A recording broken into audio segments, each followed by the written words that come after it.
Então, eu vou introduzir aqui hoje o nosso palestrante. Antes disso, eu vou dizer para o Dr. Sardinha que ele já deu aula aqui uma vez na Superliga, já faz uns 2 ou 3 anos. A Superliga cresceu, Sardinha. Hoje estamos com 14 ligas acadêmicas envolvidas, né? Das faculdades em Embi, Morumbi de Piracicaba, Claretiana de Rio Claro, Faculdade de Medicina de Jundiaí, a PUC de Campinas, São Leopoldo Mandica de Campinas e a Unicamp. Então já são 14 ligas de cunho cirúrgico, né? Porque essa é a Superliga de Cirurgia, e já temos a Superliga de Clínica, já temos a Superliga de Oftalmo, e tem outras Superligas nascendo aí, esse ano também ativo aí, vai ser bem bacana. E como eu disse, ó, já estamos em 116 participantes, esse número só vai subir daqui a pouquinho. Para quem não conhece ainda, quem não teve a oportunidade de conhecer ou assistir alguma aula do Dr. Sardinha, ele é o coordenador da Organização de Procura de Órgãos da Unicamp. E esse tema, Sardinha, assim como da outra vez, a gente promove no início do ano com os presidentes das ligas todas, né, uma votação para eleger quais são os temas que eles têm mais vontade de assistir, que são fora do eixo acadêmico, né? E esse de como dar boas notícias, como dar más notícias, foi novamente um dos mais votados. Então, aí automaticamente vem seu nome aqui para nos brindar com essa aula. Então, eu queria lhe dar as boas-vindas, sinta-se em casa, a plateia toda sua aí. Então, boa noite, Sardinha, bem-vindo, fique à vontade aí, a plateia é sua. Obrigado, Marcelo, obrigado pela honra que você me dá de voltar a falar com os colegas, com os futuros colegas. Agradecer à SMCC, a parceria que a gente tem faz tanto tempo, né? Com a Fátima, a nossa presidente, que trabalha sempre com a gente. E realmente hoje nós vamos falar de boas notícias, aprender a dar boas e más notícias. Mas hoje a gente vai pegar um pouco em cima disso daí de más notícias, compartilhando com vocês uma experiência que nós temos em cima disso daí. Vamos lá, então. Eu trabalho numa unidade, né? Fiz neurologia na Unicamp, depois fiz medicina intensiva, e eu trabalho numa organização chamada Organização de Procura de Órgãos da Unicamp. São 127 cidades, cerca de 58 hospitais, e nós vamos dar algumas notícias para os pacientes nisso daí. Com isso, a gente passou a fazer alguns cursos, né, trabalhando sobre quais são as más notícias que nós temos, como é que nós trabalhamos isso daí no dia a dia nosso. E é isso que a gente vai dizer. Essa charge é do Cláudio Paiva, nos anos 90 do século passado, em que um homem encontra um outro e vira e fala: eu tenho um câncer. Um silêncio muito grande. E o outro fala que eu tenho um iPhone. Qual é a caracterização que a gente tem nessa história de você compartilhar uma má notícia, e qual é a habilidade que nós, profissionais de saúde, temos que desenvolver para lidar com isso? Esse modelo que a gente vem aqui do Paiva é um modelo do foge do assunto. Não quero nem saber desse assunto. E vocês vão ver que dentro da profissão que vocês abraçaram, vai ser muito comum você ter algumas situações em que o melhor seria não saber do assunto.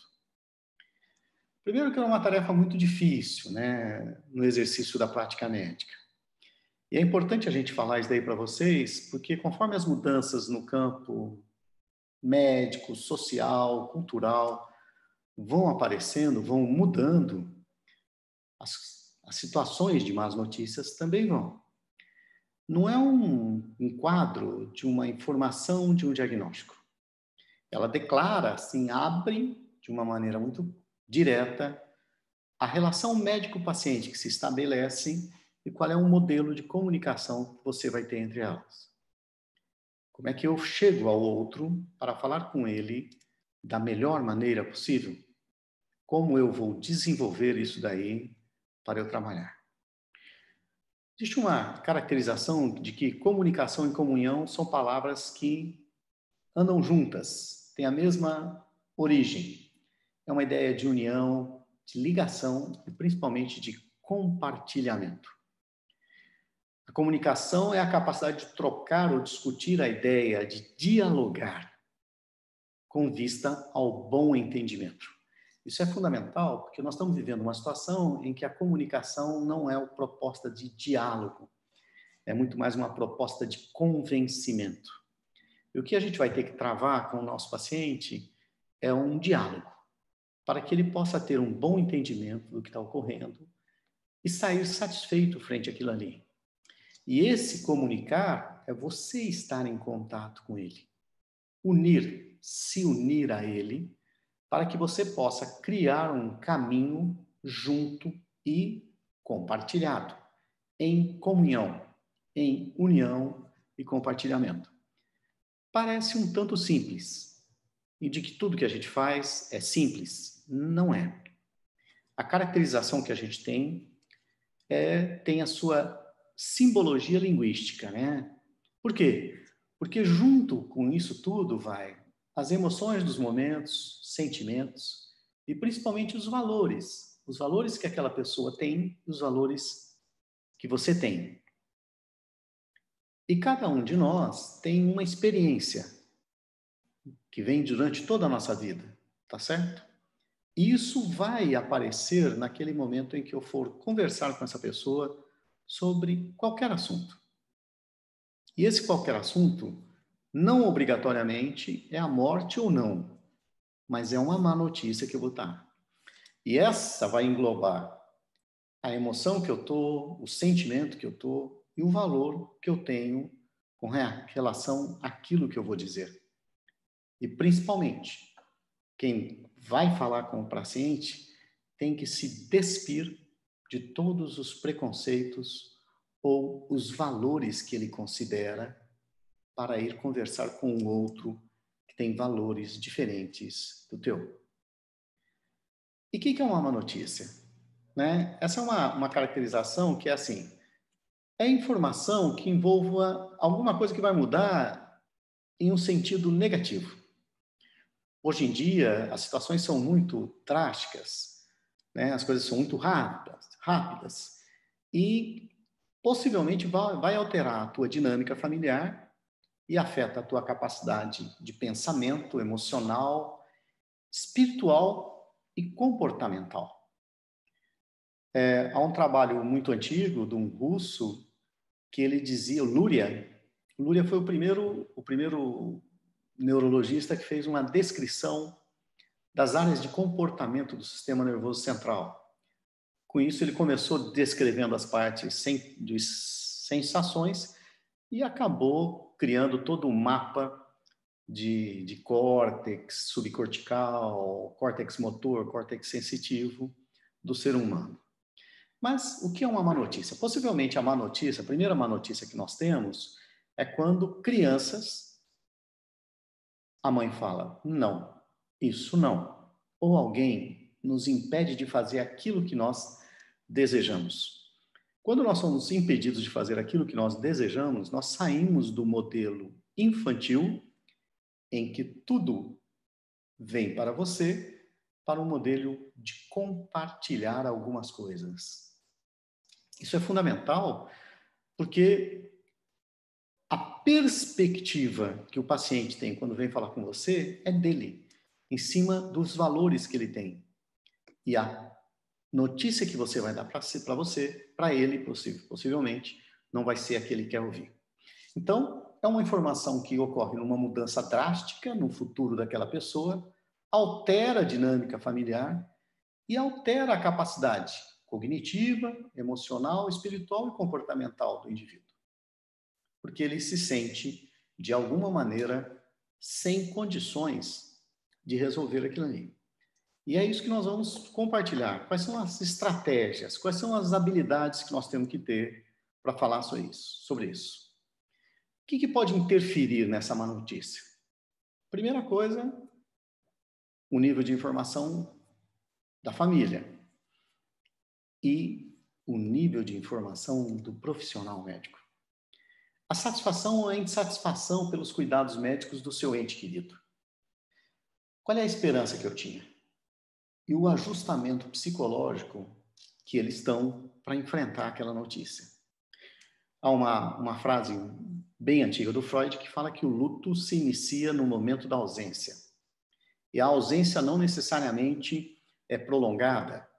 E está relacionada, né, no nosso luto com a ausência bem freudiana, bem infantil, quando, às vezes, nós gritamos, mãe, a mãe lá da cozinha fala assim, tô aqui. E tá ótimo, não precisa saber mais nada. Esse nível de compreensão de informação vai se mantendo daquilo que a gente deseja e do ajustamento psicológico que você vai enfrentar e que você tenha frente àquela situação. Por que nós temos tanta dificuldade de comunicação? Primeiro, não tem um currículo numa faculdade de medicina de más notícias. A falta de preparo que o profissional tem. A dificuldade que nós temos de prever a reação da família e o distanciamento que nós temos com as famílias que nós cuidamos. Esse distanciamento é muito importante. A gente raramente se aproxima deles. A angústia de temor e da morte inerentes à condição humana, a morte como um fracasso terapêutico e a doença como um fracasso de cuidados. Isso é fundamental para a gente entender, porque quando você vai conversar com a família, você vai ter que se despir dos valores e ajustes que você tem. E, principalmente, desenvolver uma coisa que eu vou falar daqui a pouco, que a gente chama de escuta ativa. A escuta ativa da tua ansiedade. Por que é difícil de prever a reação da família? Porque todos os hospitais tratam as famílias muito mal. Todos os hospitais tratam muito bem as doenças. Tratam muito mal os doentes. E tratam de maneira muito ruim os familiares. Os familiares são distanciados do ente querido de uma maneira muito rápida. Com a pandemia, isso se extrapolou, ficou muito mais evidente. Ficou evidente a distanciamento que nós temos da sociedade quando a gente joga o paciente para dentro de nós. Nós temos esse modelo, né, de 1891, século XIX, em que você tem uma caracterização anteriorizada de iluminação do médico, da criança doente, os detalhes observacional que ele faz e, no fundo, de uma maneira escura, sombreada, o pai e a mãe.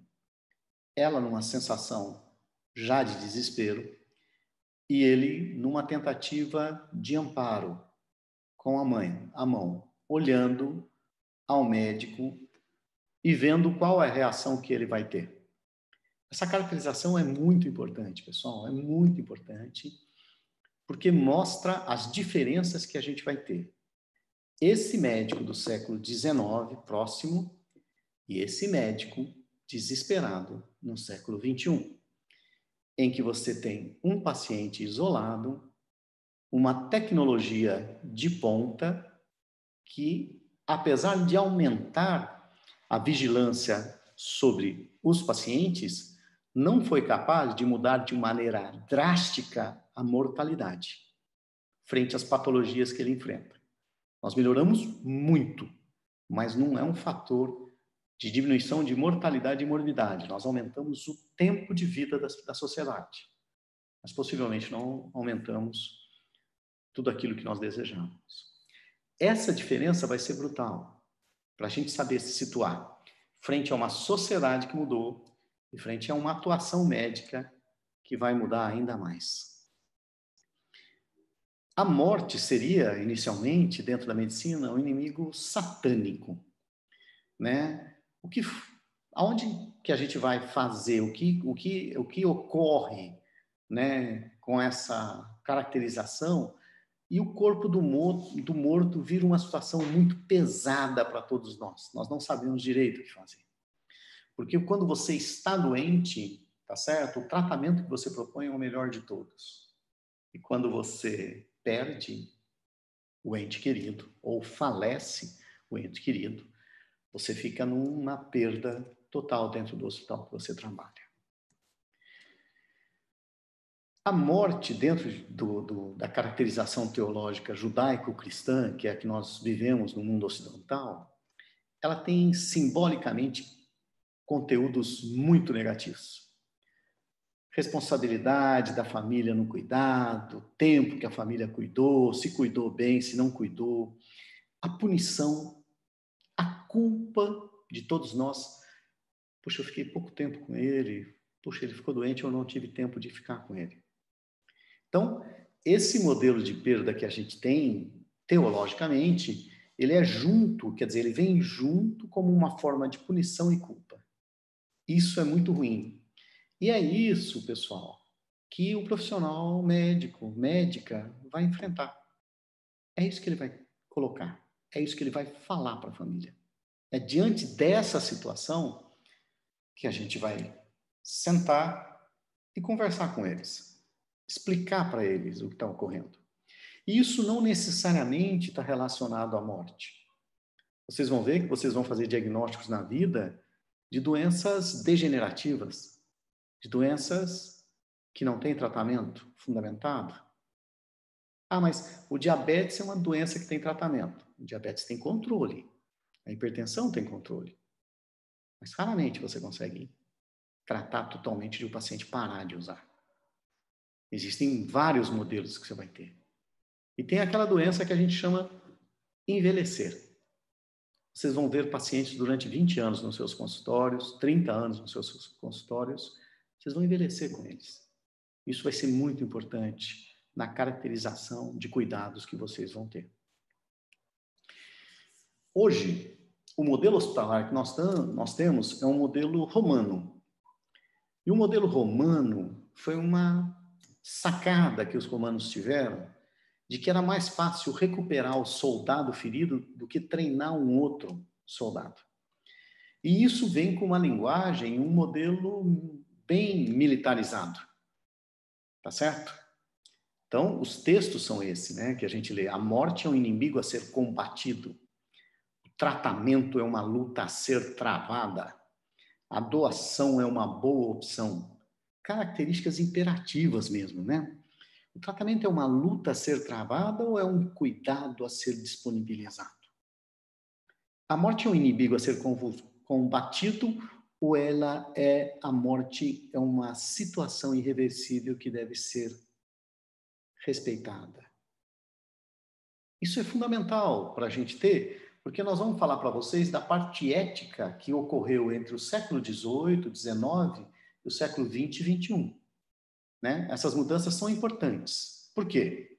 Porque nós temos medo da doença, desesperança, a justiça que vem em cima disso, o que a família vai falar e as minhas emoções, onde eu guardo. E o medo pessoal de eu ficar doente ou de morrer? Nós estamos frente a uma pandemia em que uma quantidade de milhares de médicos ficaram doentes e centenas deles morreram. Morreram, colegas nossos morreram. Morreram trabalhando, com medo de ficar doente, com medo de levar para sua casa a doença e o medo de morrer, inclusive. E diante de tudo isso, de expressar suas emoções com as pessoas que estão também perdendo seus entes queridos. Então, a situação de medo é na situação do profissional que trabalha todo dia ali. Existe uma situação, uma crença, né, de que quando você fala que a pessoa vai morrer, ou que ela está doente, ou que ela morreu, existe imediatamente, todo mundo fala assim, não, a família não vai entender isso daí. A família não vai colaborar com isso. E a gente vai mostrar para vocês que ocorreu uma mudança muito grande na sociedade frente a isso. Pela melhoria da qualidade que nós tivemos, pela melhoria de cuidados que a gente tem, Porque mais que seja ruim, por mais que nós falemos mal de algumas coisas que faltam, nós temos uma qualidade de atendimento que é muito boa.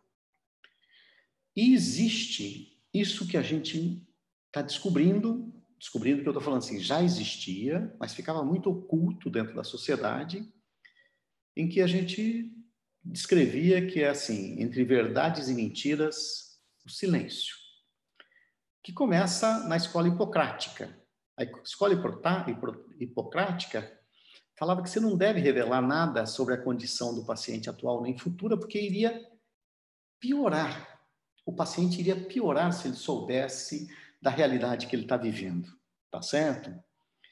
E isso estava fundamentado no próprio juramento, que é o dever ético de não produzir ou evitar todo tipo de dor física ou moral, tá certo?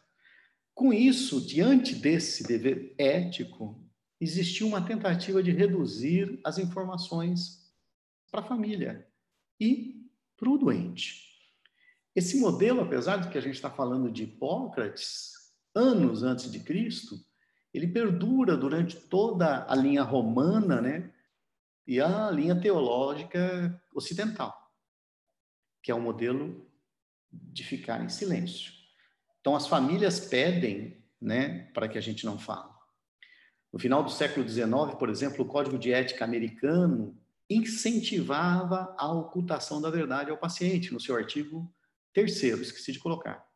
É, portanto, um dever sagrado guardar-se com cuidado a esse respeito, evitar todas as coisas que tenham tendência a desencorajar o paciente e a deprimir seu espírito.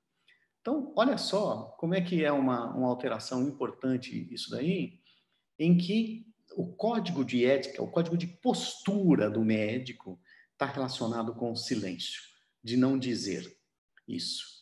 E isso, pessoal, é o que nós vamos enfrentar, é o tipo de modelo cultural que vocês vão enfrentar, que eu enfrento, que todos nós. Qual é a diferença nisso daí? É que a sociedade mudou de um modelo moderno para um modelo mais contemporâneo, e nessa alteração existem mudanças. Por exemplo, no Código de Ética, o médico deve lidar honestamente com o paciente e seus colegas. O paciente tem o direito de saber seu estado clínico, passado e presente, e de ficar livre de quaisquer crenças errôneas relativas à sua condição. Esse é um direito, é o estatuto do direito, é o direito do paciente, a lei do direito do paciente. Olha que interessante, primeiro que ele relata a necessidade de nós, profissionais, sermos honestos na conversa com o paciente. E ele tem direito a saber de todo o seu quadro, de tudo que ocorre, né? E acrescento aqui, sabendo que o prontuário não é do médico, o prontuário é do paciente. E o paciente um dia pode chegar para você e falar assim, eu quero o meu prontuário. Por isso que prontuário não é um momento de desabafo. Prontuário é o lugar que você escreve o que o paciente está passando. Não é o que você está passando, nem o que você sente. E às vezes nós pegamos assim no prontuário, a família é uma chata. Isso é uma avaliação tua, doutor. Nós não podemos escrever isso no prontuário. O prontuário é do paciente, ele vai levar embora. Agora, por que ocorreu essa mudança? Chega até o Código de Ética Médica de 2007, 2009. É vedado ao médico deixar de informar o paciente o diagnóstico, o prognóstico, os riscos e o objetivo do tratamento, salvo quando a comunicação direta pode provocar dano. Lógico, se de repente o paciente já está numa situação de perda das suas funções cognitivas, de perda das suas capacidades de lidar com sua própria segurança, aí você tem que falar com o responsável legal. Um exemplo disso são as próprias crianças e adolescentes com uma doença muito grave, em que você vai colocar um dano maior nela, e você pode falar e deve falar com os pais. Ou mesmo uma paciente com um dano cognitivo grave, com um quadro demencial, em que se você falar para ela o risco que ela tem, ela vai ficar olhando para você e falar assim, tá bom, por quê? porque ela não tem noção das atividades de vida diária dela e das responsabilidades diárias que ela tem. Isso é muito importante da gente entender. E olha aí, é vedado ao médico negar ao paciente o acesso a seu prontuário médico, bem como de deixar de dar explicações necessárias à sua compreensão, salvo quando ocasionar riscos para o paciente e para terceiros. Né? Aqui é fundamental da gente entender que ocorre uma mudança nessa relação médico-paciente que sai de uma relação protetora, paternalista, de cuidar do paciente como um todo e não dar a ele o direito de decidir, para uma situação de autonomia do paciente e de respeito a essa autonomia do paciente. De respeitar o paciente naquilo que ele quer fazer. E por que a gente tem que comunicar isso daí? Porque melhora a nossa relação com a família, reduz a incerteza vivida pelo paciente, o paciente começa a entender, oferece uma direção para a família, o que ela vai acontecer, minimiza os isolamentos, a solidão, o medo, e a grande maioria das pessoas quer saber o que aconteceu. Isso é muito comum, às vezes, no consultório, em que os familiares chegam e vêm com o idoso, geralmente o idoso tem um diagnóstico de neoplasia, tem um diagnóstico de uma demência, e antes de você consultar o paciente, a família entra e fala assim, doutor, não fale nada para ele. Ah, por que eu não falo? Ele não vai entender nada. Não fale nada, por favor, nós pedimos ao senhor, não pode fazer nada. Eu falei, tá bom, vamos conversar com o paciente. O paciente entra, vira para os familiares e fala assim, eu posso ficar um minuto com o doutor? Pode. Fecha a porta, o paciente vira para você e fala assim, eles acham que eu não sei que eu tenho um tumor.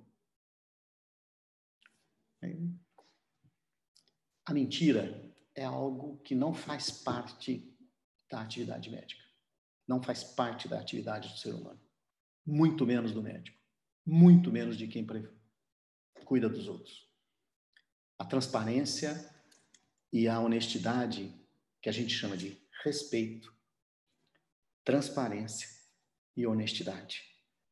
Respeito ao outro. Não ter medo de diferentes modelos familiares que você vai ter. Diferente dos teus preconceitos que você tem.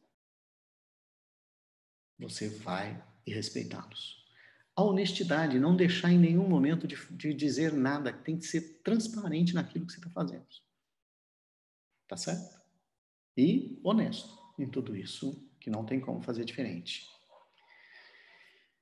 Porque na hora que você começa a mentir, a gente começa a criar achando que nós vamos minimizar o sofrimento do outro. E dos outros profissionais e dos familiares. Mas essas consequências vão perdurar na relação médico-paciente, especialmente no final, na sua decisão final. Isso é importante que a gente entre. Olha, a sua doença não tem cura. Nós vamos tratar o senhor. Mas é importante que o senhor entenda isso. Há uma caracterização muito clara que a gente está vendo nos últimos anos. Por exemplo, eu lido bastante com paciente com doença de Parkinson. E a gente sabe que a doença de Parkinson é uma doença degenerativa. A partir de um momento de 5, 8 anos, 10 anos de cuidados, eu pergunto para o paciente, o senhor já pensou como é que vai ser? O senhor está com dificuldade de assinar? O senhor já pensou em colocar um filho como em conjunto, numa conta conjunta? Apesar de nós pensarmos que isso é uma agressão para eles, o que eu aprendo é que cada vez mais eles querem ouvir isso de você. Eles querem que você ajude a eles a tomarem as decisões que eles querem tomar. Que eles querem levar para eles da melhor maneira possível.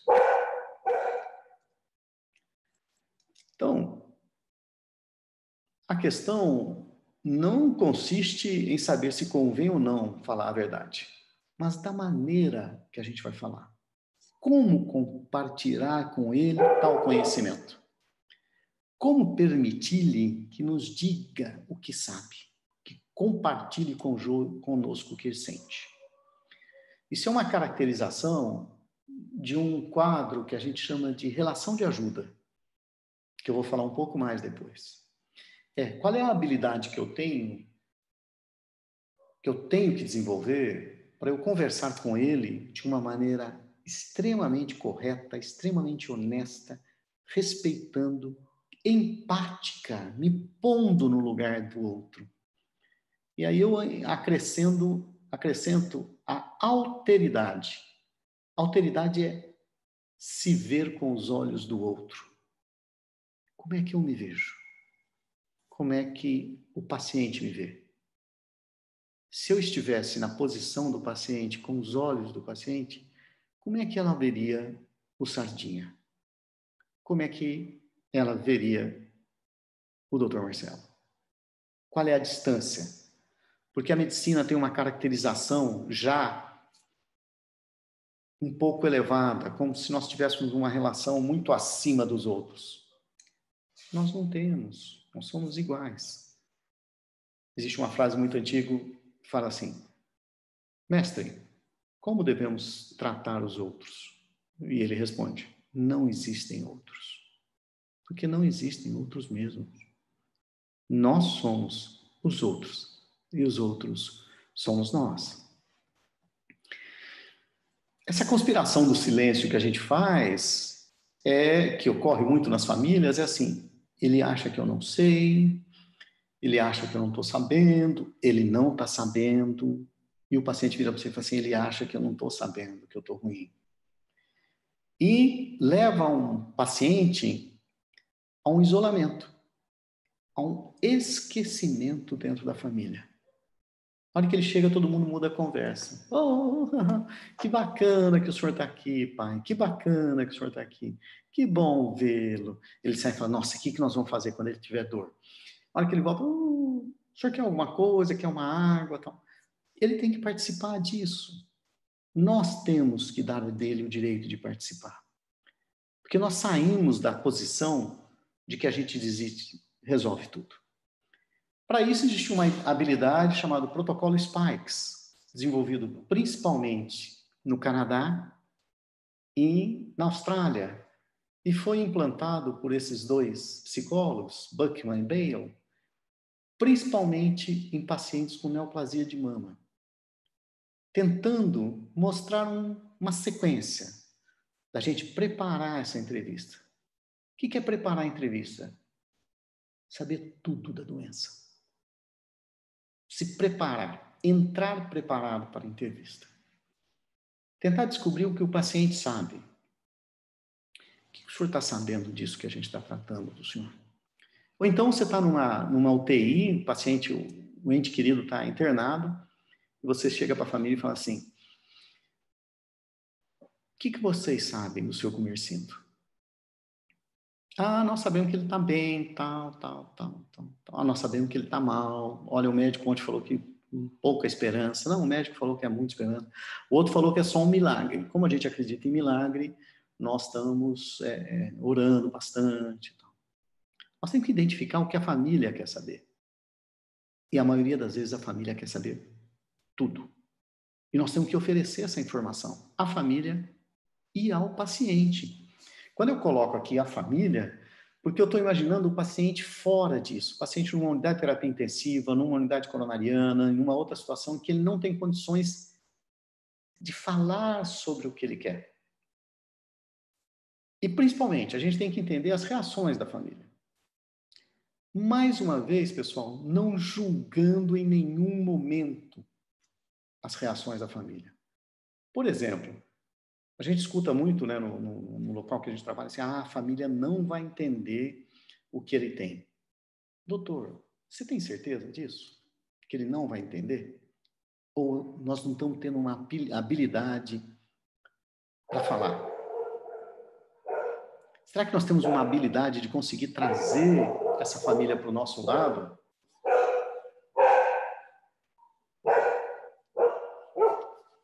tentar fazer com que ela nos veja com os nossos olhos e a gente nos veja com os olhos dela.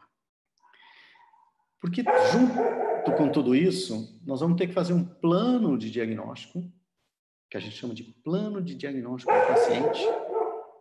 E aqui eu coloquei a doação se ocorrer, que é quando nós falamos sobre a morte encefálica e a doação de órgãos, que não é o objetivo aqui hoje, mas é uma má notícia que a gente tem que aprender a dar. O que é um plano de diagnóstico? O plano de diagnóstico se submete ao plano de cuidados desse paciente. Não obrigatoriamente cuidados paliativos, hein, pessoal? É um plano de cuidados mesmo. Olha, nós vamos começar com esse remédio que o senhor vai usar, meio comprimido 2 vezes ao dia. O senhor está com uma infecção urinária, é um antibiótico, o senhor vai ter que usar tal. O senhor tem alguma dúvida? O senhor quer me perguntar alguma coisa? Essa interação de igualdade com a responsabilidade nossa compartilhada com a responsabilidade dele. Isso é fundamental que a gente tenha. Porque no momento em que você tira a autonomia dele e passa a ser tua, você passa a ser o grande responsável também. Nós temos que avaliar como é que está essa família. A informação tem que ser clara. E a gente tem que perguntar: o que o seu Gumercindo achava se um dia ele fosse ficar na UTI com esse câncer muito ruim? O que vocês acham? Nós vamos falar isso daí para todo mundo? E a outra coisa que é importante, uma caracterização muito, que eu chamo de luso italiana, espanhola, que nós temos, de minimizar a situação. Fiquem tranquilos, o gato subiu no telhado. Pessoal, gato sobe em telhado, sim, mas ele cai também. Mas ele cai de 4, não cai de uma vez, tal. Gente, se você não fizer uma relação clara e objetiva, uma reação de respeito, você não vai conseguir andar. A situação vai ficar muito difícil para você. Quanto mais você tentar melhorar isso daí, mais você vai se enrolar nisso daí. E você não tem que ter isso, né? A caracterização tem que ser clara naquilo que a gente está fazendo e você tem que estar preparado para falar isso daí. Você tem que pensar, você tem que se preparar, você tem que escrever tudo que você sabe do paciente e dos familiares. Por quê? Porque na maioria das vezes a gente sabe muito sobre o quê? Sobre a doença e pouco sobre o paciente. Nós sabemos muito pouco sobre o paciente. E nós temos que aprender a desenvolver isso daí. A primeira situação é negar. Desculpem aí, porque eu estou com uma cachorra aqui que hoje resolveu dar um show à noite. O que é negar? Negar é tudo que a gente faz, né? Você sai daí da SNCC, você largou o carro ali na frente, saiu, o carro não está lá, você vira assim e fala assim, não, o carro não estava aí mesmo, o carro estava, eu deixei lá do outro lado. Você chega do outro lado, não está lá o carro. Você fala, não, é lá no outro lado. Até depois de 3 vezes você vira e fala assim, roubaram meu carro. A negação é uma característica do ser humano. Existe, inclusive, um trabalho do Viktor Frankl, que é um psiquiatra judeu que ficou no campo de concentração, que ele coloca como a negação humana. A gente nunca imagina que vai morrer. A gente nunca imagina que o vírus vai pegar a gente. A gente nunca imagina que não tem tratamento para aquilo que a gente tem. Não existe tratamento para o que você tem. Como? Uma vez eu atendi um paciente com um quadro, e o pai dele num quadro demencial, ele virou para mim e falou assim, mas peraí, com todo esse dinheiro que a medicina tem de pesquisa, vocês ainda não resolveram esse problema do Alzheimer? Eu virei para ele, rapaz, o senhor não tem noção quanto nós queremos resolver isso daí. Que é um absurdo vocês não terem resolvido. Era um absurdo eu dizer para ele que o pai dele envelheceu. Era um absurdo ele entender que a finitude estava perto. Então, essa negação humana, né, é uma negação normal, todos nós temos isso, né? Como como vocês resolvem não ter um tratamento. Né? O Marcelo sabe disso, o quanto nós somos pressionados pelos familiares, fala assim, mas não tem nenhum remédio para dar? Não, nós vamos esperar. Tá? O que é bom? Oxigênio. Oxigênio é bom. Só isso, só isso. O que fica mais assim caracterizado que a gente vive numa negação contínua. E a gente não pode ficar estabelecendo limites, prazos, né? Porque a primeira coisa que o pessoal vai perguntar vai ser assim, quanto tempo ele vai durar? Aí começa astrologia, né? Que eu gosto pra caramba. Vamos ver, eu acho que mais uns 6 meses, 8 meses. E a gente tem que ouvir a família. Como é que a família se sente depois que ela ouviu aquela notícia? Tá certo? E nós temos que estar acompanhando essa família todos os dias e à disposição. Doutora, a senhora é a médica da família. A família quer falar com a senhora. Não, agora não tem tempo. Doutora, a família falou que não vai embora enquanto a senhora não falar com a senhora. Não, doutor, eles querem falar com a senhora. O senhor, não, eu vou sair pelo fundo. Doutor, é pior sair pelo fundo. Não faça isso, colega. Não faça isso. Não faça mesmo. Fique lá. Fique ao lado. Fique à disposição. Escute coisas que você não vai gostar, mas aprenda com as coisas que você vai escutar. Isso é fundamental, que você aprenda com as coisas que você vai escutar. Porque é nelas que você vai ver aonde eu errei e como é que eu vou sair dessa. Porque isso é característico. Esse modelo Spike, ele é muito semelhante a um modelo que a gente desenvolve bastante nas entrevistas com as famílias para a doação de órgãos. Um processo que a gente chama de escuta ativa. A escuta ativa é você silenciar a sua ansiedade interior. A ansiedade de falar, a ansiedade de explicar, a ansiedade de competir com a dor do paciente. Então o paciente vira e fala assim, nossa, doutor, ele está sofrendo muito. Você vira e fala assim, não, ele está bom, está sofrendo pouco. Sabe que eu tive um outro paciente que sofreu muito mais que ele, muito mais do que ele. Nossa, esse daí está sofrendo pouco. O que é o pouco? O que é o muito? O que é o desgaste que a gente está tendo? O que essa família está entendendo do que está ocorrendo? A escutativa se propõe a ter sempre duas vias. De você dar a notícia e se silenciar interiormente. Silenciar-se interiormente é você escutar.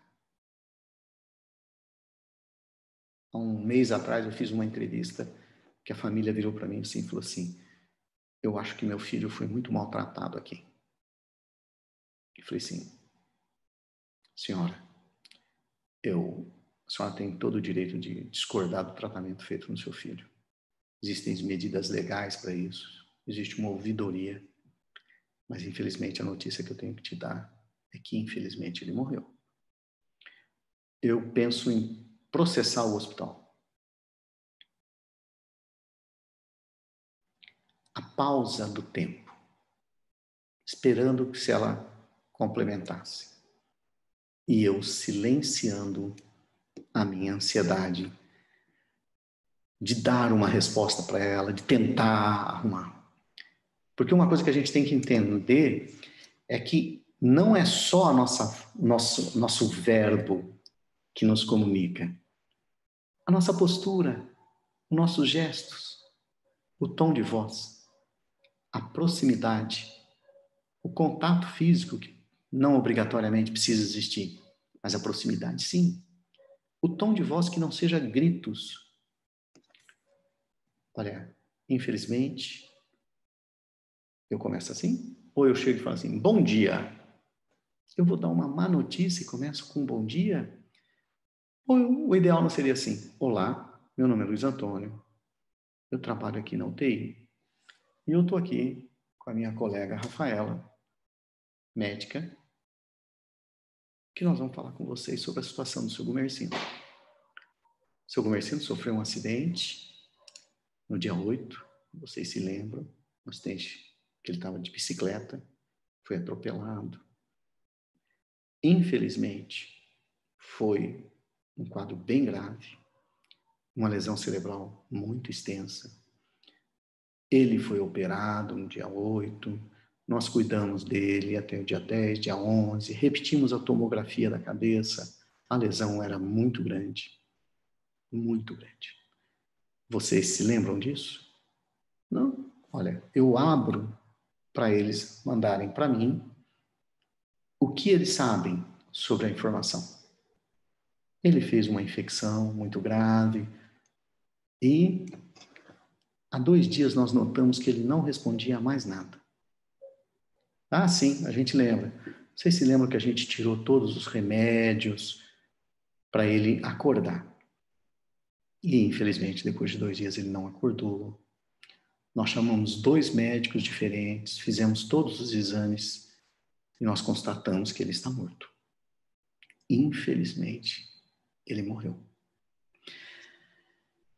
Essa atitude, ela tem uma atitude de suporte. Eu estou do lado deles, tá certo? Empática, tá certo? Eu me ponho ao lado dele, não falando assim, eu sei o que você sente. Nós vivemos uma situação uma vez que um colega chegou e falou assim, não, eu sei o que o senhor está sentindo. O filho olhou e falou, não, doutor, o senhor não sabe. O senhor está mentindo para mim. Todo mundo parou na sala. Ele continuou assim, falou assim, meu pai era um alcoólatra, ele batia na minha mãe e em nós. Foi bom ele ter morrido. A percepção do colega foi muito leve do que ele estava ia enfrentar. Esse colega passou a fazer curso, hoje trabalha, inclusive, numa outra unidade de terapia intensiva e virou um excelente, desenvolveu uma habilidade maravilhosa para falar com os familiares. Quando o diagnóstico é grave, a gente sempre fica assim, o que eu vou contar? Como eu vou contar? Qual é o padrão de comunicação familiar que existe? O padrão é ficar próximo. Quer um exemplo?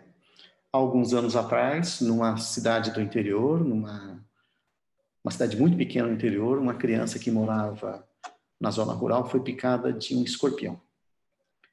O pai levou a criança para a cidade mais próxima, que era uma cidade pequena, a cidade não tinha condições, pegou a criança e transferiu a criança para uma cidade de referência. Chegando na cidade de referência, o pai e a criança foi atendida, recebeu o soro, mas não suportou. Veio a falecer. Quem foi dar a notícia foi um sextonista e um R1. O pai voltou para casa, obrigou a mãe a tomar veneno e se deu um tiro na cabeça. A mãe ainda sobreviveu, porque ela vomitou aquele veneno, e com o tiro os vizinhos chegaram, ela foi levada para o hospital onde o filho dela faleceu, fez insuficiência renal, mas saiu. Esse padrão que foi contado, esse modelo que foi contado, mostrou para nós, imediatamente a dificuldade da habilidade de falar presente no treinamento dos profissionais de saúde. A residente se sentiu extremamente culpada, ficou 1 ano praticamente afastada das funções médicas. A sextonista se formou, depois ficou mais 1 ano parada, não conseguia.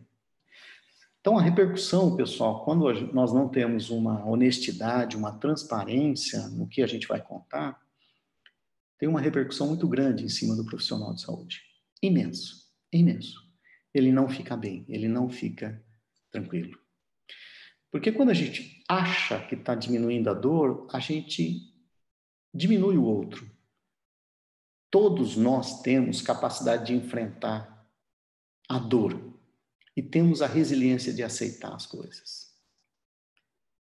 E toda a tristeza que nós temos, a raiva, o medo, a angústia, a dor, são inerentes àquela condição que a pessoa está vivenciando. Ele tem que passar por aquilo ali para entender o que está acontecendo com ele. Se eu achar que eu estou evitando a dor dele, eu estou melhorando, eu estou mudando o padrão, não é o correto. Eu não estou sendo honesto com ele. Isso vai ter uma repercussão que não vai ser boa para mim. E isso é importante, né? Esse psicólogo mexicano, ele fala isso aí, a decisão de calar o diagnóstico não faz desaparecer a verdade. E esta não é a experiência desagradável de ser informado, que vai consternar o paciente. O doente, ele quer ouvir o que ele tem. Tanto que a maioria das vezes os pacientes falam assim, mas eu fui lá no médico, doutor, ele não me falou nada, eu não entendi nada do que ele falou. Mas como é que ele falou? É um cara muito bom, é um cara de formação excelente, sabe tudo dessa... doutor, ele deve saber para mim ele não sabe. A habilidade está em vocês. Vocês têm essa habilidade. Vocês têm que aprender a conversar desse jeito. A conversar com alguém que vocês gostam. Você não precisa ficar chorando junto com a família, abraçar, nada disso. Mas você também não pode se distanciar e falar que você não está sentindo nada. Você está junto com eles. Nessa responsabilidade ética nossa, está relacionado com o que a gente chama de princípios válidos. Né? E o princípio válido mais importante é a autonomia. Sobre a beneficência, daquilo que nós estamos fazendo é beneficente para o paciente. Não maleficência, eu não estou fazendo mal para ele. Eu estou sendo justo com ele e estou dando a ele a autonomia de decidir o que ele quer fazer. Isso dentro de uma sociedade cuja grande caracterização é achar que a morte é uma coisa que Deus que quer e de repente a pessoa quer morrer, virar e falar, não, eu não quero mais cuidar, eu não quero mais tomar remédio, eu não quero mais fazer quimioterapia, eu não quero mais fazer radioterapia, eu quero descansar. Entra aí o nosso egoísmo quer que o outro sofra a nossa perda e não que nós soframos a perda dele. Mas isso é fundamental. Porque o paciente, quando ele está autônomo para decidir, ele vai escolhendo. Cada vez mais eu vejo o paciente fazendo os seus testamentos, né? Ou, o que está tendo uma discussão muito grande, que são as diretrizes antecipadas da vontade, que foi criado pelo Conselho Federal de Medicina em 2012, vocês devem saber disso daí. As diretrizes antecipadas da vontade é eu escrever como é que eu quero ser tratado no final da minha vida. No momento em que eu estou autônomo, que eu estou com toda a minha competência cognitiva para decidir o que eu quero, de acordo com as minhas escolhas, a partir das dúvidas que eu tinha e que foram elucidadas pelo meu médico. Sem problema nenhum. Algum tempo atrás, chegou no hospital uma paciente com um tumor e o cirurgião, um tumor do sistema nervoso central, e não, nós vamos operar.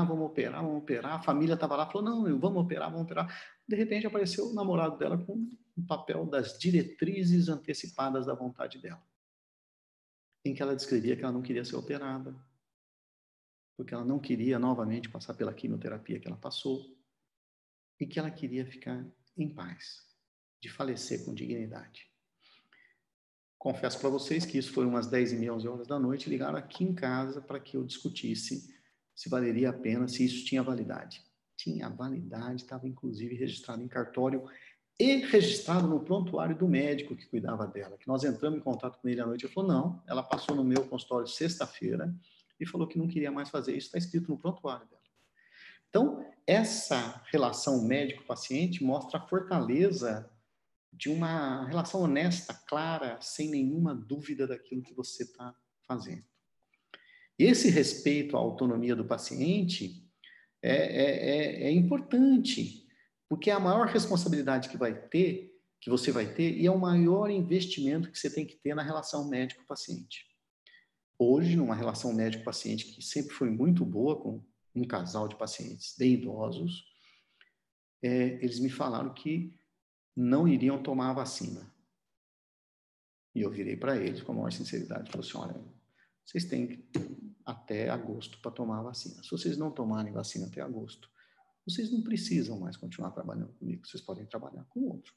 Eles estão totalmente autônomos para decidir o que eles querem, e eu também, nessa nível de relação médico-paciente. Não é um paciente que trabalha com urgência, só trabalha com eletivos, não tem problema. Respeito a autonomia dele total, e ele respeita a minha. E foi muito bem aceito. Muito bem aceito. Doutor, o senhor tem razão, o senhor pensa diferente da gente, o senhor não tem problema. Isso é fundamental. Não se trata apenas da gente reconhecer que o outro tem direito de ser autônomo. Porque quando você tem autonomia, você vira cidadão. Virando cidadão, você é um ser humano e tem que ser respeitado. E eu tenho que ter os recursos necessários para eu exercer essa autonomia. Porque quanto mais eu passo sobre os recursos, melhor a tomada de decisões. E recurso, pessoal, não é Google. Recurso não é o que está escrito no Google, não é o que está escrito na Wikipedia. Recurso é o ser humano, é a pessoa decidindo o que ele quer fazer da melhor maneira possível. Então, muda essa relação paternalista, informativa, para ser compartilhado. O que o senhor quer fazer? O senhor quer operar? Não quer? O senhor quer ir para casa? Podemos cuidar do senhor? Vê o que o senhor quer. Ele decide. E a gente tem que exercer isso daí dentro e suportar essas escolhas pessoais dele. E acompanhá-lo durante o tratamento. Mesmo que as crenças dele sejam diversas da tua. Ah, doutor, o senhor vai brigar comigo, mas eu fiz uma benzição, fui tomar um chá de alecrim, hortelã. Eu acho que foi bom para mim. Que bom. O senhor se sentiu satisfeito? Senti. Tá bom. O senhor continuou usando o meu remédio? Continuei. Então tá bom, não tem problema. Há umas diferenças entre isso daí que a gente tem que ter. Porque você tem duas situações. Você tem o câncer, que é uma evolução rápida, tá certo? Quanto mais cedo o prognóstico, melhor, tá? Mas a gente tem que trabalhar junto com a capacidade de tomar as decisões dentro da autonomia dele. E você tem as doenças degenerativas, que são doenças que vão lentamente tirando a dignidade do paciente poder decidir o que. E a gente começa a discutir assim, o que você vai fazer? Com quem você vai compartilhar isso que você tem? Os assuntos econômicos, sonhos, desejos. Eu queria muito viajar. Viaja. Agora não dá, né? Mas é uma coisa que a gente escuta bastante no consultório. Porque o que lhe resta é precioso. O que lhe resta é a maior preciosidade que ele tem. É o tempo dele. O tempo que ele tem direito de ter. Finalizando bem rápido, fala que a arte de enganar um paciente não é muito desejável. E o Freud dizia que quando chegar a minha hora, encontrarei alguém que me tratará com maior respeito e me diga quando devo estar preparado para morrer. Ou quando ele fala que tem se tentado me colocar numa atmosfera de otimismo. O câncer está retrocedendo e as manifestações reativas são temporárias. Eu não acredito em nada disso e não gosto de ser enganado frente a um quadro psiquiátrico. É isso, muito obrigado, estou à disposição de vocês. Obrigado, Dr. Sardinha. É um tema bastante denso, difícil de abordar. Eu acho que o senhor fez essa abordagem de forma bastante tranquila e didática. Eu vou colocar aqui, até para quebrar um pouco essa coisa de contemplação e para ajudar a gente aqui no debate também, eu vou colocar, confesso que vai ser a primeira vez que eu vou brincar.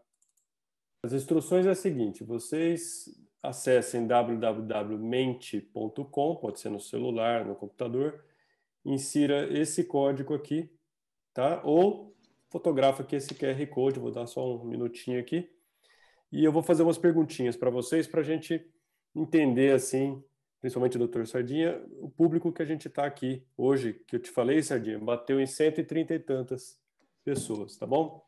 Parabéns para Então, vocês, hein? olha só. O código está aqui em cima para quem não pegou, né? Eu vou pôr o link lá no chat. Então, a primeira pergunta é: você já teve que dar uma má notícia? Essa seria dos nossos ouvintes aí. Vamos participar, gente. Quanto mais vocês participarem, melhor a interação. Estou dando um tempinho que às vezes demora um pouquinho para acessar, daí começa a rodar. Mas enquanto isso, enquanto eles vão votando, eu vou fazer aqui alguns comentários, né?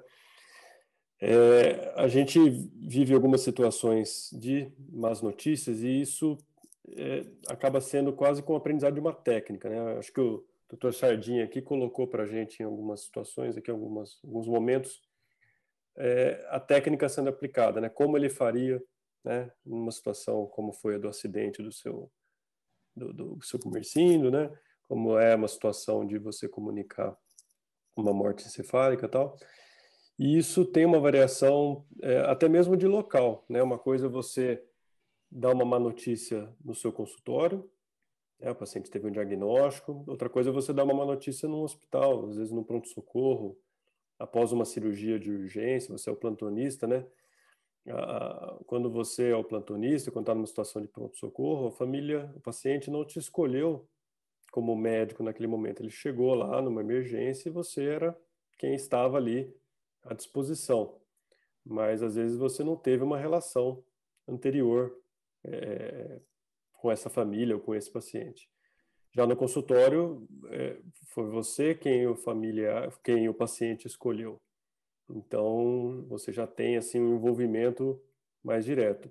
E até isso é uma causa de conflito, porque no pronto-socorro ou no centro cirúrgico após uma cirurgia de urgência, toda aquela angústia, toda aquela situação que o paciente está guardando uma notícia, o familiar entrou para uma cirurgia de urgência e tal, e você já vem para se apresentar e ao mesmo tempo dar uma má notícia, isso exige, não é nem uma frieza, pelo contrário, acho que é uma empatia, desenvolver um carisma ali de forma muito rápida, muito aguda, para você conseguir transmitir essa comunicação. Então, esse era um primeiro comentário. Eu acho que a gente já está aqui com 40 votantes. Eu vou passar só para a gente não ficar perdendo muito tempo aqui. Então, a imensa maioria, eu já esperava isso mesmo, né? Nunca teve que dar uma má notícia. Acho que agora o mais legal é essa próxima. Digitem o que vem à sua cabeça quando você pensa sobre o que é dar uma má notícia. Que doença que vem na sua cabeça, que situação que vem na sua cabeça. Eu coloquei aí uma liberdade de vocês digitarem até 2 ou 3 situações, e aí vai aparecer aqui as palavras que a maioria está digitando, viu, Sardinha? Então, acho que daí fica fácil da gente entrar numa discussão. Interessante. Então, eles vão digitando e aqui já forma aquela nuvem de palavras. As palavras que aparecem no meio e maiores são as que refletem mais a opinião. Então, são 15. Da outra vez tiveram 30 respondedores. Vamos dar um tempinho, a gente já começa a abordar.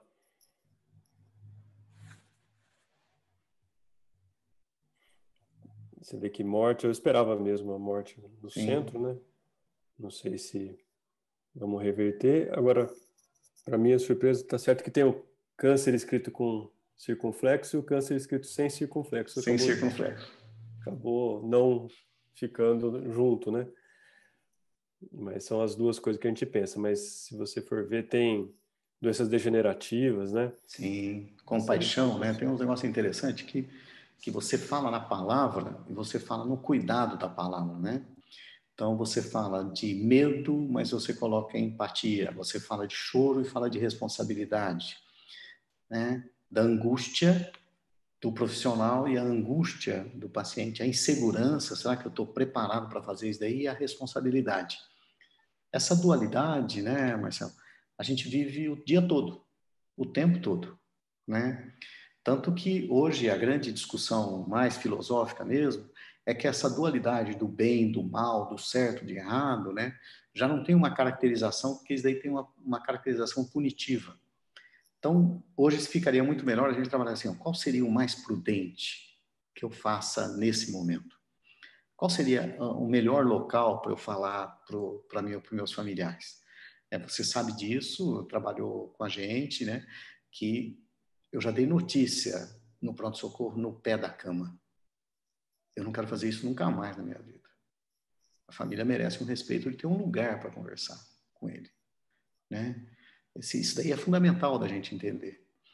Porque se você é incapaz de ter um local para você conversar com a família, né? Assim, tem uma coisa errada, você tem que mudar isso daí. A tristeza é minha ou a tristeza é do paciente? A tristeza geralmente é minha, não é só da família. É nossa também, né, Marcelo? Porque nós ficamos tristes. Eu ia comentar isso, Sardinha. Eu ia comentar que essas palavras, principalmente os sentimentos que estão aparecendo aí, são Sim. sentimentos que o profissional acaba pegando também, não é só do lado do paciente ou da família. E é ali que o pessoal fala, o médico ele precisa se blindar, fazer uma casca, uma carapaça. Na verdade, se você também não extravasar isso de alguma forma, e óbvio que você não vai extravasar isso com o paciente ou com o familiar, isso acaba também te corroendo por dentro. É uma situação que Prejudicando, sem dúvida. hoje deram um nome para isso, né? O burnout. Então, mas essa caracterização que você falou é brilhante, né? Porque exige-se, né? E cria-se a fantasia de que a médica é uma pessoa fria, o médico não tem sentimentos. Como se nós olhássemos todos aqueles pacientes e não achávamos nada, né? Assim, a gente não se importa com a dor. Lógico que a gente se importa. A gente fica muito triste com isso, a gente fica muito mal com isso. Muito, mas muito, muito, muito mal mesmo. A gente sente a perda daquilo que a gente gosta bastante. Né?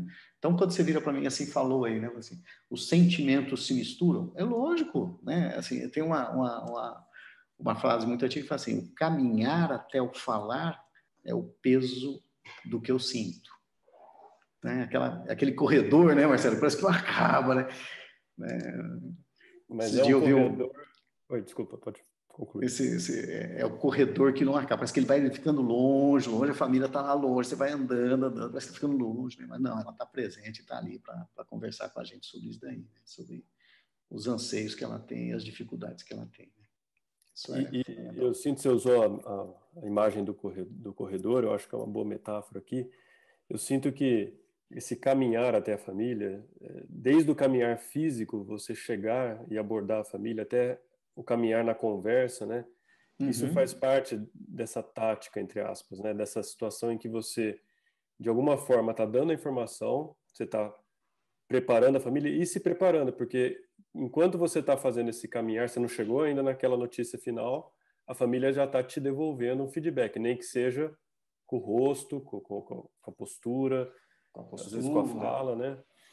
E você já percebe, bom, por onde que eu vou aqui com essa família ou com essa pessoa, tal. E essas situações, elas são aprendidas ali na prática. É difícil a gente aqui ficar comentando a respeito de qual a melhor técnica, tal, mas basta vivenciar uma primeira, uma segunda vez. Eu concordo com você, que eu falo sempre assim, não existe uma técnica única, porque não existe uma família única. As famílias, as pessoas, cada uma tem seus valores, tem suas virtudes, tem sua caracterização cultural, né? Mas a habilidade de falar, né, tem que ser nossa. Nós temos que chegar lá e conversar com eles, de explicar para eles por que nós estamos pensando diferente, por que nós estamos pensando aquilo, né? Porque a gente tem que imaginar assim, eles estão perdendo alguém que eles gostam muito.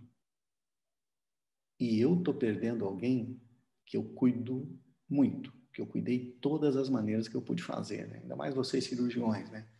Que tem toda essa dificuldade, Parte né? profissional envolvida, né? Parte profissional envolvida ali bem em cima, né? Eu vou Então, puxar vou puxar fica à algumas vontade. perguntas aqui do chat, tem algumas. O Caio de Donato colocou aqui para gente. Doutor, como comunicar a morte inesperada de um paciente que até então estava muito bem, com bom prognóstico, para os familiares? Aquela situação que pega no contrapé, né?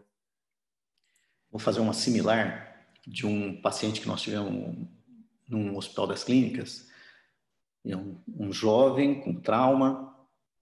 À tarde ele estava muito bem, muito bem, muito bem mesmo. Conversou com a mãe, conversou um trauma, uma conversa excelente. Um pouco sonolento, mas muito bom. Às 10 horas da noite, ele melhorou, estava bem. Chegou um trauma grave no hospital. O melhor cara que tinha no UTI para subir era ele. Subiu, né? Subiu, 3 horas da manhã, ele fez uma crise convulsiva lá em cima, desceu, entubaram, fez um sangramento, uma hemorragia intracerebral. No outro dia de manhã, a mãe chegou trazendo o café da manhã que ele gostava para ele comer, né? E estávamos eu e um colega que você conheceu, Sebastião Araújo, para falar com a mãe, né? E a mãe assim, né? Então, a primeira situação é quando o colega pergunta para a gente assim, como dar essa notícia? Honestidade e transparência. Não tem outra. Não tem outra maneira. A honestidade e transparência diz assim, olha, a tal hora ele estava aqui, ele estava bem, ele foi lá para cima, teve alta a tal hora. Quando ele passou mal, nós cuidamos dele, ele não ficou desamparado, ele não morreu lá no canto da enfermaria, tá certo? Nós trouxemos ele para cá, fizemos uma tomografia, entubamos ele, demos alta para outro cara e abrimos um leito extra e pusemos ele aqui. Quer dizer, a família, doutor, ela vai entender o cuidado que você desenvolveu com o ente querido dela. Ela vai entender, porque ela está pronta para entender sobre isso. Ela quer saber disso daí. Ela quer saber que a pessoa que ele ama, que ela ama, não ficou desamparada. Isso é fundamental. Eu tenho uma história que também me marcou muito, que era um paciente pós-operatório de cirurgia bariátrica, cirurgia eletiva, né? Você não espera ali nenhuma intercorrência, foi tudo bem. Permaneceu internado, foi de alta assinada, esperando a família para vir buscar. E teve um tromboembolismo pulmonar. Levantou da cama, pá, sem chance de fazer nada. E é a mesma situação da mãe que você contou que voltou com a comida preferida, foi o pessoal da família chegando para levar ele embora. Estava de alta. Cadê meu parente, né, meu esposo, sei lá. Então, são situações que é difícil da gente narrar, mas é aí que eu acho que entra a honestidade, como você falou, e entra essa imagem desse corredor. Você não vai chegar, seu fulano morreu. Você vai precisar criar essa como é no pronto-socorro, você vai precisar se apresentar, conquistar a confiança daquela família e dar uma notícia no intervalo ali de 5 minutos no lugar apropriado, tudo certinho, mas você vai ter que desenvolver essa técnica. Quando a gente fala assim, pode falar. Não, eu ia falar outra pergunta aqui, mas pode concluir. Pode falar. A pergunta, solta a pergunta. Boa noite, professor. Aqui acho que não tem nome porque cadastrou como Galaxy J7 Prime. Parabéns pela palestra, também acho. Tem uma questão. Obrigado. Até que ponto devemos convencer nosso paciente do melhor tratamento sem tirar a sua autonomia? Bom, a gente não convence o paciente, né? A parte de convencer é a parte que a gente chama de informativa. Você informa e já dá o resultado para ele do que ele tem que fazer. O paciente tem que ter o direito a escolher. E você tem que dar a ele todas as opções do que ele pode ter. É isso que tem que fazer. Quando você começa a interferir e indicar o que ele tem feito, a responsabilidade passa a ser tua. E, no mínimo, essa solução tem que ser compartilhada, né? Eu não posso chegar assim, entrar lá, chegar no Marcelo e falar assim, eu quero fazer uma cirurgia bariátrica. Eu falo assim, tá bom, você quer fazer? Vamos fazer. Não é isso. Eu quero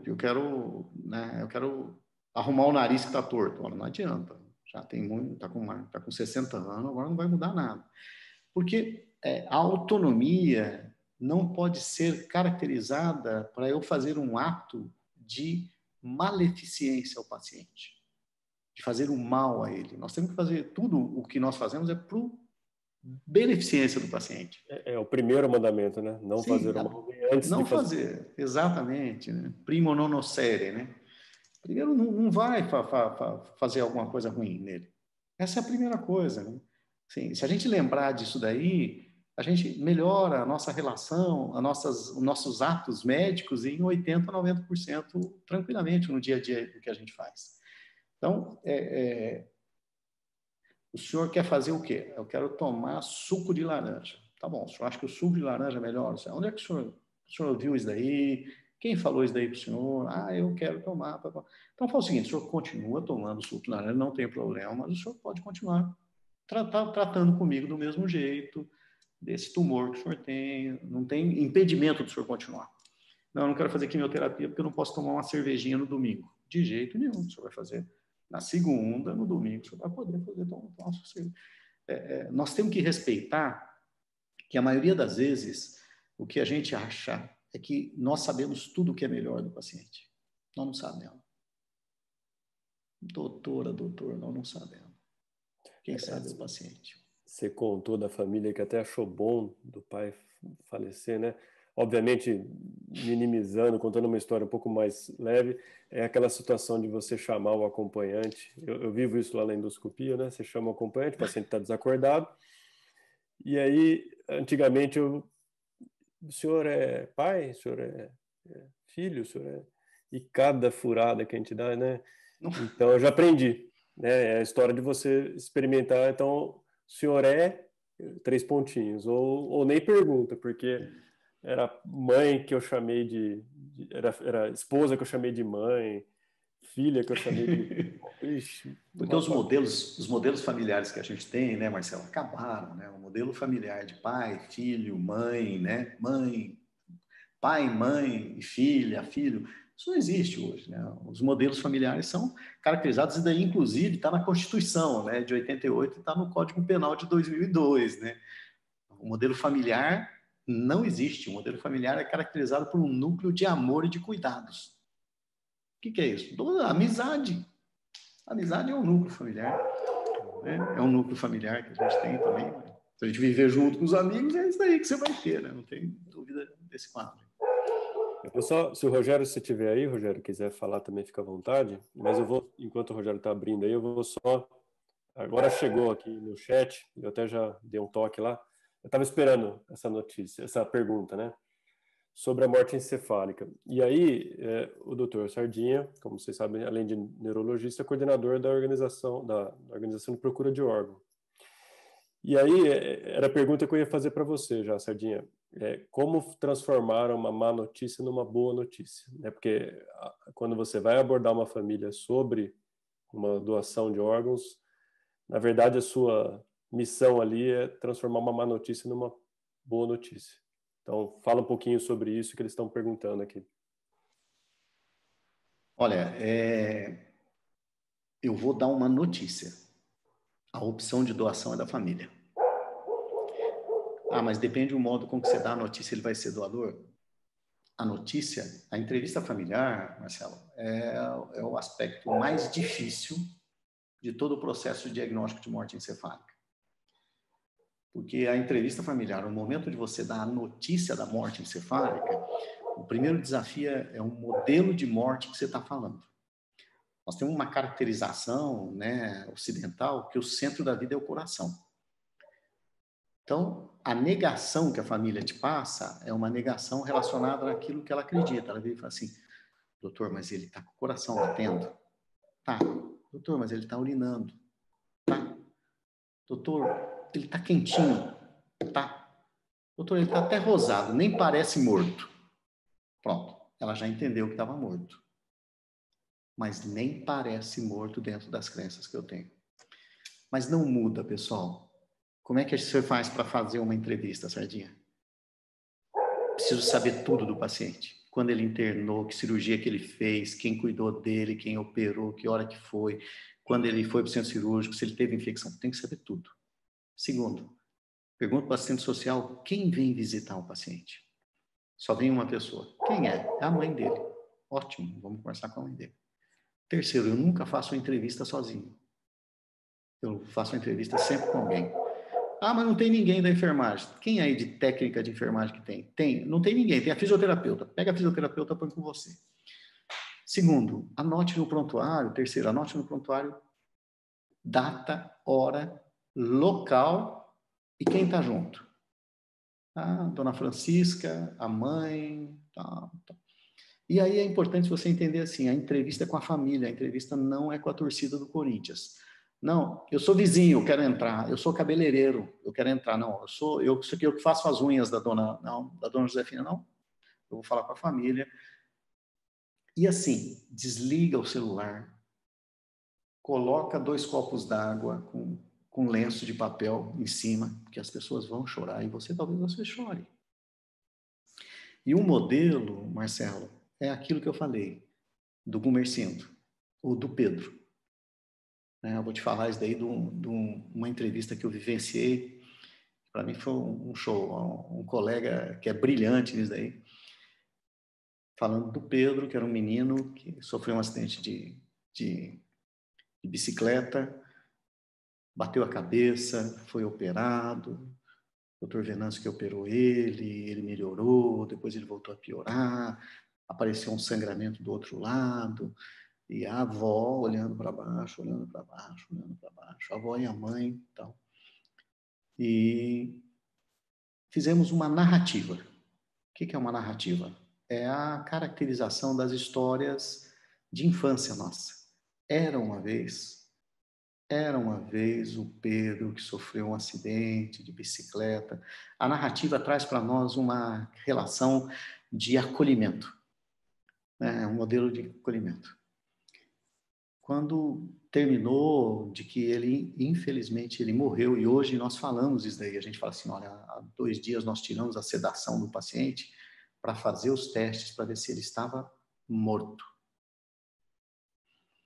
Então, a neurolinguística já traz aí a fase, né, da morte, você prepara isso daí. E ficamos em silêncio, esperando para ver o que ia acontecer. E a avó virou e falou assim, foi a bicicleta. Eu que dei a bicicleta para ele. Se eu não tivesse dado a bicicleta, ele não teria morrido. Pedro morreu por culpa minha. Sinceramente, para você que eu fiquei meio assim, falei, por onde a gente vai entrar nessa conversa, né? Mas o colega foi brilhante, né? O Sebastião virou e falou assim, mãe, o Pedro ficou muito feliz com a sua bicicleta. Ele brincou muito com a sua bicicleta. O que aconteceu não foi a bicicleta, foi uma tragédia que aconteceu. E Pedro adorava, eu tenho certeza que ele adorava aquela bicicleta. A avó imediatamente começou a contar as peraltices que o Pedro fazia com a bicicleta, que ele subia, descia. Né? Então, a habilidade vem Desarmou a bomba, né? Desarmou, né, Marcelo, de maneira brilhante, né? Ele não cutucou, ele falou, não. Ele não gostava da bicicleta, ele adorava a bicicleta. Pronto, relaxou, virou doador, né? A família agradece muito, tem vários trabalhos mostrando que quando a família é doadora, o luto dela é menor.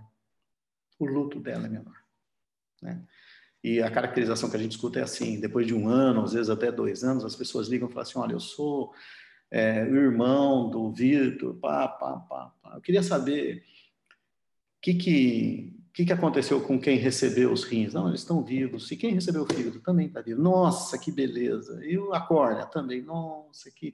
É bom a gente saber que ele está vivendo no outro, né? Olha, né? Vivendo, e está vivendo, né? Uma parte dele está vivendo. Legal. Rogério, Espero quer ter falar aí? respondido. Bom, boa noite a todos aí, os ouvintes. Professor Sardinha, prazer. Bela aula. Foi excelente aí, bem objetivo no foco para graduandos, né? Eu tenho uma pergunta primeiro, antes de tecer alguns comentários aí sobre o assunto da criança que você falou agora, né? Que eu trabalho com criança, é um personagem à parte de dar mais notícias, né? Minha pergunta é sobre gravação. Se nessa experiência que você teve nos últimos anos de experiência médica, algum paciente gravou esse tipo de entrevista já sabendo que a informação seria ruim e negativa, e aí fortalecendo esse vínculo estoico de falar a verdade, porque isso pode ser usado contra você no tribunal ou em esfera civil, ou para jogar um profissional contra o outro, enfim, qual que é a sua percepção em relação a esse celular escondido dos familiares, que eu já tive alguma experiência sobre isso. Obrigado, Rogério. Isso é uma situação da mídia, né? Atual, que o pessoal entra nas conversas. Eu vivi uma situação dessa, numa situação muito trágica, no 1º de janeiro, em que o tio da criança entrou com um celular e ficou gravando tudo que eu estava falando. Eu não percebi, sinceramente, senhor. Não percebi. tive uma conversa com a mãe e com o pai, uma tragédia, né, durante uma festa de final de ano, tal, conversei, e depois virou doador 2 dias depois, tá certo? E 2 dias depois o tio falou para mim que tinha gravado. Mas qual é a situação? Aquilo que você mesmo falou, né? A honestidade é o máximo, né? É prontuário na mão, sabe? Tomografia para você mostrar a imagem da tomografia, tá vendo? A lesão, ó, isso daqui, esse branco é o sangue, tá? E principalmente ficar à disposição da família, né, Rogério? Porque a família quer te. O senhor tem certeza que ele está morto? O senhor tem certeza do que o senhor está falando? O senhor tá... Na pediatria, nós temos uma facilidade muito grande, porque a maioria das vezes as UTIs pediátricas são abertas, né? A família fica junto, né? Uhum. A experiência que eu tenho na UTI pediátrica da Unicamp é um dos lugares mais tensos que eu vou fazer Doppler lá, porque a família fica aqui no teu pescoço, né? Assim, você faz assim, ela olha, você vai para o outro lado, ela olha. Mas o que a gente nota, Rogério, é que vocês tratam tão bem os familiares que eles estão sabendo de cada passo do que está acontecendo. Na hora que você chega para fazer a conversa, eles falam, não, o doutor falou para mim, eu vi fazer os primeiros testes, não, eu vi na hora que fez, não, eu vi quando o senhor veio aqui a primeira vez, porque o cara já te marca, né? A família, você entra, pá, Sim, sim, sim, sim. já pega naquilo ali. E eu acho que a gente está tendo uma mudança nas UTIs pediátricas. Existia sempre um preconceito de que o pediatra tinha muita dificuldade de falar disso daí. Olha, não é isso que a gente está vendo, não, sabe? Não é isso que a gente está vendo, não. Acho que vocês evoluíram muito com essas UTIs abertas, com os familiares junto com vocês, e isso modificou muito o contato que vocês têm com as famílias, fortaleceu muito. Né? Nós temos 2 UTIs adultas, Rogério, em que são UTIs abertas. O regional de Taubaté e o regional de São José dos Campos. E você imagina, a OPA da Unicamp vai até Cruzeiro, cara. Nós vamos quase pegar em Volta Redonda o órgão lá na divisa. Uhum. O índice de negativa, de recusa hospitalar desses 2 hospitais que a UTI adulto é aberta é 15%. É muito bom. 80% doa. O familiar está participando da jornada toda, né? Então, é isso aí, né? Porque, assim, o que o Rogério faz, o que eles fazem, é uma coisa que a gente tem que aprender, a gente que faz adulto. A família, ela participa do cuidado, né? Ela tá ali junto com o cuidado, tá junto, sabe do valor, então do plantonista noturno que foi ver o filho, sabe? Do plantonista que passou a noite ali do lado, que foi embora, que durante a noite atendeu, porque ela vê que chegou outro, que internou, que cuidou, que deu trabalho, e ele ali cuidando. Isso a diferença é brutal, viu, Rogério? Te Eu agradeço a acho que pergunta. o alojamento conjunto para criança, em especial, né, pelo Estatuto da Criança, melhora muito a sobrevida porque a criança calma, libera um monte de hormônio satisfatório lá que vai melhorar a hemodinâmica, inclusive o combate às infecções e complicações da internação. Agora, só complementando o que você falou do paciente da bicicleta, né, e essa sua experiência de UTI, tanto adulta quanto pediátrica, eu também fiz cirurgia geral 2 anos, depois pediátrica 3 anos, eu já tenho só criança, mas vai até 14 anos. Então, vem adolescente com tiro, grávida, vem de tudo, né? Até 14 anos acontece coisa de adulto já. E eu aprendi a comunicar esses pacientes, que eu vi que a sua aula está completa, mas para passar uma percepção para os alunos aí que com criança é diferente, a gente tem essa maneira nossa de imaginar que é normal morrer mais velho, que todo mundo vai ter tumor, vai ter problema, vai internar e vai morrer é tácito, que nós vamos morrer velhos, né, idosos, com problemas outros. E ninguém está preparado para lidar com a morte da criança. E eu, desde a geral, era convocado para falar com os pacientes quando alguém morria. O pessoal falava, vai você que você tem jeito, vai você que você tem jeito. E eu sempre gostei, porque eu achava um desafio de oratória moral mesmo, para eu aprender a dar valor para coisas importantes da vida. E eu sei que eu marquei a vida de muitos pacientes negativamente pela informação, mas se a maneira de falar foi boa, eu ajudei eles a passar por essa dor, abrandando a dor. Mas eu aprendi a falar mesmo com o veterinário. Porque o veterinário é aquele cara que recebe o cachorro com o dono e com a dona, o pai e a mãe, até a criancinha junto, e você tem veterinário que opera cachorro, opera gato. E às vezes morre. E aí ele vai dar informação para a família que morreu. E como é que você faz? Você chega com o cachorro? Eu fui conversando com o veterinário que operava para saber as dicas que eles tinham. Porque o que eu faço de operar criança e eventualmente eles morrem, né? Principalmente os mal formados, os recém-nascidos, a gente tem que ter uma tática. É diferente de eu falar para você ou para alguém que eu tenho um tumor. Tipo, ó, eu recebi um diagnóstico que eu tenho um tumor. Eu absorvo a informação. Agora, o paciente pediátrico, ele é 80%, 90% dependente dos pais ou cuidadores, né? Sejam avós, pais adotivos, enfim, essa nova perspectiva mundial que você passou. E eu acho que a gente precisa realmente ser mais humano ao se comunicar. E se fica uma dica da sua aula, um resumo aí, o mais importante do que você falou é de nunca mentir.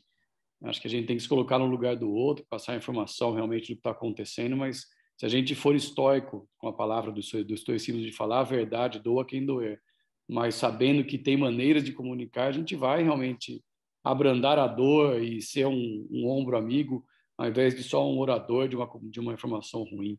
Eu acho que Hipócrates foi bem claro em relação a ajudar o outro e não só exercer tecnicamente a medicina, né? Os mandamentos são bem claros em, primeiro, não fazer o mal, mas também fazer o bem se possível, né? E fazer o bem é uma coisa humana.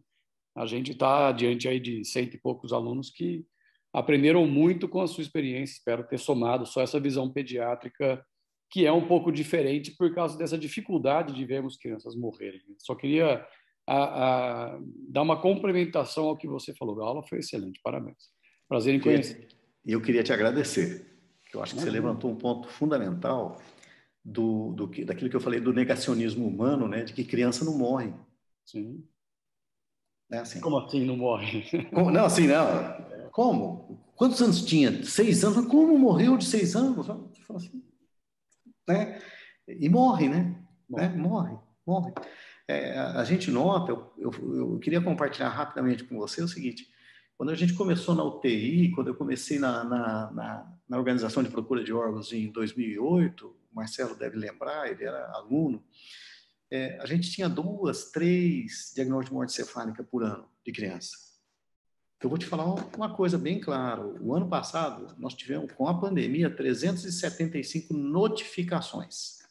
Notificações de morte, quer dizer, mais do que uma por dia. Rapaz, nós tivemos 48 crianças em diagnóstico de morte cefálica. É muita coisa, né? É muita coisa. É muita coisa. E a tendência é piorar. A perspectiva é essa, né? Vocês trabalham muito melhor com isso daí. Traumas, encefalopatia hipóxicas. Agora, trauma é um negócio que me chama a atenção, viu, rapaz? É um negócio importante mesmo. Você deve saber disso melhor que eu. A gente tem um projeto da SMCC de prevenção de trauma em crianças, junto com Sim. o site Padline, a própria Sbite, né? Porque a criança não tem como saber como usar bicicleta e skate. Depende do pai e da mãe. Então entra essa mudança do paradigma, né? De você orientar o cuidador oficial e não a criança. A criança não tem condição de ouvir uma aula dessa que você fez agora e entender 5%. Ele não vai entender. Vai falar, que coisa chata. Ficou 40 minutos. Eu te agradeço muito, muito, muito por ter levantado. Queria só complementar pro lado do médico também, uma coisa que eu vivi, depois não vivi mais, mas na época lá da Unicamp, a gente fazia transplante, né? Transplante de fígado, a gastro, que ia buscar pâncreas, eventualmente, mas mais fígado. E o fato de você estar do outro lado, você está indo lá buscar o órgão da família e você se depara, então, com o paciente já em diagnóstico. Muitas vezes você entra no hospital, a família está na porta, e tinha uma máxima lá entre nós, né, que era passada de geração a geração, que é assim, você não faz contato com a família, porque você está ali numa posição que você não conhece a pessoa, né, e eventualmente a família até está te olhando de uma forma difícil, né, porque você está indo lá violar aquela pessoa. Então a gente fugia, entre aspas, né, os acessos eram diferentes, tal, para não cruzar. Era uma situação que me angustiava muito, porque a partir da compaixão, de você querer, de alguma forma, nem que seja fazer um gesto de agradecimento por aquele movimento, por aquela doação, né? Que poderia dizer muita coisa, né? Muito obrigado, já, de repente, eu sentia falta daquilo, porque quando você abordava o paciente ou família, você, de certa forma, participava, você era um pouco do seu sentimento também saindo. E eu vou fazer um gancho com a pergunta da Juliana Vicenti, só para a gente terminar, que ela deixou registrado aqui no chat, para a gente não estender muito. A Juliana está perguntando, eu imagino eu aqui, talvez seja até uma situação que ela experimentou. Professor, boa noite, tenho uma dúvida sobre uma situação, na verdade. E quando vier a vontade de chorar, que a voz fica engasgada por conta da emoção envolvida em dar uma má notícia, principalmente quando conhecemos a história do paciente e nos envolvemos com a família. Como lidar nessa situação? Eu acho assim, para dar uma má notícia, você vai ter que se envolver. E se der vontade de chorar, chora. Não tem problema. Não é porque você está dando uma situação terrível que você não deva deixar seu... O que você não pode é deixar os teus sentimentos entrarem numa situação confusa. Mas chorar, isso... Vou falar um negócio para vocês. Toda semana, sem ver os pacientes, eu choro. E não tem problema nenhum. Antigamente falava assim, não, quem dá má notícia não pode chorar, né? Não pode, tem que ficar firme. De jeito nenhum. Né? Você se envolve. Porque para você dar a notícia da melhor maneira possível, honesta, transparente, com respeito à família, de maneira tranquila, você tem que se envolver. Você tem que saber da história do que aconteceu. Você tem que se envolver na história. Você vai estar lá no meio e possivelmente não, né? Como disse o Rogério, você está finalizando. Você está dando o final. E tem que ser bem feito mesmo. Eu não me importo, não. O curso que eu fiz, né? Assim, eu só queria, só para finalizar, indicar duas situações que eu acho que é importante de diferenciação. No filme Óleo de Lorenzo, mais ou menos nos 17, 18 minutos, tem um momento em que o neurologista vai falar para o casal, Nick Nolte e a Susan Sarandon, que o filho tem uma doença degenerativa, metabólica. É deslumbrante. O cara preparando o consultório para falar. Ele fecha as janelas, fecha a porta, senta ao lado e conversa. O outro é um filme da Emma Thompson, que ela é uma professora universitária, chama-se WIT, W-I-T. É a primeira cena. É um professor universitário, acadêmico, dando a notícia para ela que ela tinha um tumor de ovário. Pessoal, 3 minutos de cada filme. Vale toda essa aula que eu dei aqui. Vocês podem ter certeza. E eu espero que vocês tenham gostado. Muito bom, Sardinha. Obrigado aí, Rogério, pela participação. Obrigado a todos que nos acompanharam aí. Estamos com 70 pessoas ainda online. Você vê, Sardinha, que é o melhor termômetro. Nossa, que coisa boa. Aqui. Coisa boa. Tava até 90 agora de pouquinho, mas acho que quando eu falei que já íamos encerrar, bateu a fome do pessoal aí. Eu agradeço bastante mesmo. E só anunciando aqui, próxima aula, só confirmar certinho, dia 16 de agosto, com o tema de cirurgia bariátrica e metabólica, com a doutora Dimar Concon. E vai ser pós-férias, aí todo mundo dá uma descansada. E a gente volta 16 de agosto. Sardinha, muito obrigado pela parceria aí. Valeu. Rogério, obrigado. Robert, obrigado. Obrigado, muito Robert. Obrigado, Marcelo. Muito obrigado por tudo. SNCC, oportunidade, vocês, moçada. Aproveitem. Isso aí. Obrigado, gente. Até a próxima.